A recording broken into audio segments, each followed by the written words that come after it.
run was organized by Shantivanam runners at Shantivanam Park in Medipalli, Changicherla to condemn the terrorist attack in Kashmir.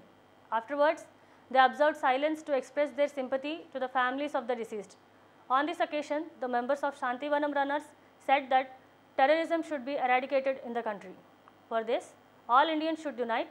Everyone should fight like a soldier. There is a great need to identify those who have given shelter to terrorists and chase them away. Organizers conveyed special thanks to everyone who participated in this run.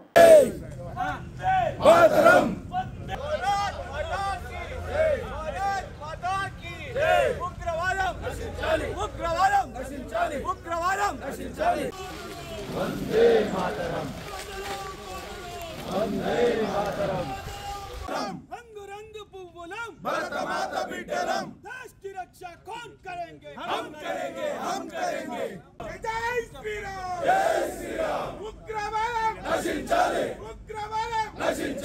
जय श्री राम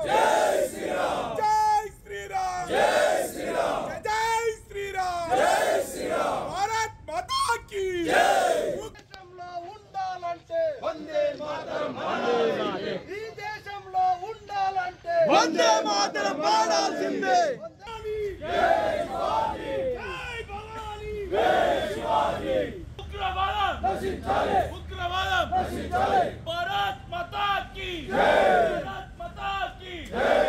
మనం runners ఆధ్వర్యంలో పహల్గామ్ ఉగ్రదాడిని ఖండిస్తూ ఇలా rally నిర్వహించడం జరిగింది.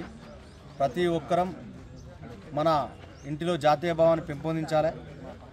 ఇవాళ ఈ ఉగ్రవాదులకు ఎవరైతే ఆశ్రమిస్తున్న వారిని తరిమి కొట్టాల్సిన అవసరం ఎంతైనా ఉంది. ఇవాళ మన ప్రధానమంత్రి నరేంద్ర మోడీ గారిని, అమిత్ షా గారిని మేము విజ్ఞప్తి చేస్తున్నాం. ఈ ఉగ్రదారులకు ఎంత వీలైతే అంత త్వరగా ప్రతీకారం తీర్చుకొని ప్రతి ఒక్క భారతీయుడు ఎదురు చూస్తున్నాడు. ఇది దేశంపై జరిగిన దాడిగా దేశం మొత్తం ఖండిస్తుంది. ఇలా ర్యాలీ నిర్వహించి మేము కూడా భారత ప్రభుత్వానికి మద్దతుగా ఈ ర్యాలీ నిర్వహించడం జరిగింది. కాశ్మీర్లో జరిగినటువంటి పహల్గామ్ ఉగ్రదాడిని తీవ్రంగా ఖండిస్తున్నాం. నిజంగా అలాంటి ఉగ్రవాదుల చేతిలో చనిపోయినటువంటి వారికి కుటుంబ ఘోష ఏ ఒక్కరికి రావద్దని చెప్పేసి కోరుకుంటున్నాము. నిజంగా ఉగ్రవాదం నశించాలి.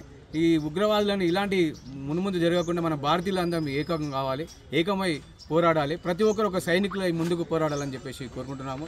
అదేవిధంగా ఈరోజు శాంతివనం పార్కులో ఈ ఉగ్రవాదంపై వ్యతిరేకంగా శాంతివనం రన్నర్స్ ఆధ్వర్యంలో ఒక రన్ను నిర్వహించడం జరిగింది. ఈ రన్నుకు సహకరించినటువంటి ప్రతి ఒక్కరికి పేరు పేరున ధన్యవాదాలు తెలియజేసుకుంటున్నాను. ఈ శాంతివనం రన్నర్స్ ఇలాంటి కార్యక్రమాలు ఇంకా ఎన్నో చేయాలని చెప్పేసి కోరుకుంటున్నాను.